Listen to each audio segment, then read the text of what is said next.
காளி வெங்கட் வந்து நிறைய படங்களை நீங்க பார்த்துருக்கலாம். ரொம்ப எதார்த்தமான கதாபாத்திரம். ஒரு சீன் 2 சீன் வந்தாலும் அப்படியே பக்காவா பண்ணுவாப்ல. உங்களுக்கெல்லாம் ரொம்ப சொல்லணும் அப்படின்னு பார்த்தீங்கன்னா, கொடின்னு ஒரு படத்துல வந்து தனுஷுடைய ஃப்ரெண்டா வருவாரு. கடைசியா வந்து அவர் தான் த்ரிஷாவ குத்தி கொன்னுட்டு, எனக்கு இருந்த ஒரே ஒரு ஃப்ரெண்ட் அவன கொன்னுட்டியே அப்படின்னு சொல்லிட்டு அந்த அழுகுற காட்சி வந்து இன்னும் எல்லார் மனசுலயும் இருக்கும்.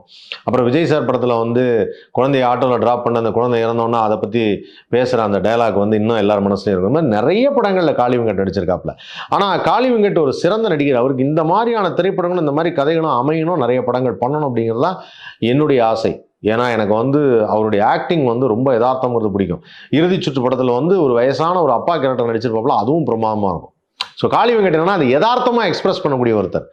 ஸோ ஒவ்வொரு இடத்துலையும் அந்த ஆட்டோ டிரைவர் ஒரு கஷ்டப்படுறாரு. அந்த கஷ்டப்படுற ஆட்டோ டிரைவர் தன்னுடைய குழந்தைகளை படிக்க வைக்கிறதுக்காக என்ன பண்ணுறாரு, காலையில் ஆனோடனே தோசை 8 மணிக்கு டிஃபனு ரொட்டீனு, அவங்க ஒய்ஃப் வந்து சமைச்சு தர்றது, துணி துவைக்கிறது, இதை வந்து அப்படியே ஒரு கதையில் நரேட் பண்ணும்போது சீனா எடுத்தப்போ இனிஷியலாக பார்க்குறப்போ எல்லாருங்கிற தேட்டரில் என்ன காமிக்கிறாங்க. அந்த அம்மா காலையில் எழுந்திரிக்குது, தோசை சுடுது, அப்புறம் டீ குடிக்குது, டிவி பார்க்குது, அதுக்கப்புறம் மறுபடியும் ராத்திரி ஆனோட தோசை சுடுது, அப்புறம் மறுபடியும் வந்து இவன் மிச்சர் கேட்குறான், மிச்சர் எடுத்து விடு.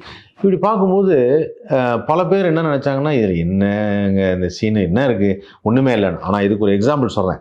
பல ஆண்டுகளுக்கு முன்னாடி வந்து ஒரு தடவை வந்து இந்த மாதிரி ஷார்ட் ஃபிலிம் ஃபெஸ்டிவல் மாதிரி ஒன்று நடந்தது. அப்போது ஒரு திரைப்படம் ஒன்று போட்டு காமிக்கிறாங்க. அரை மணி நேரம் அந்த திரைப்படம். அரை மணி நேரம் திரைப்படத்தில் என்ன கதை அப்படின்னு பார்த்தீங்கன்னா, கடலோரமாக பகுதியில் வாழ்ந்து கொண்டிருக்கும் ஒரு அம்மா வந்து என்ன பண்ணுறாங்கன்னா, இந்த முத்து சிப்பி இருக்கும் இல்லையா, அந்த சிப்பி இருக்கும்.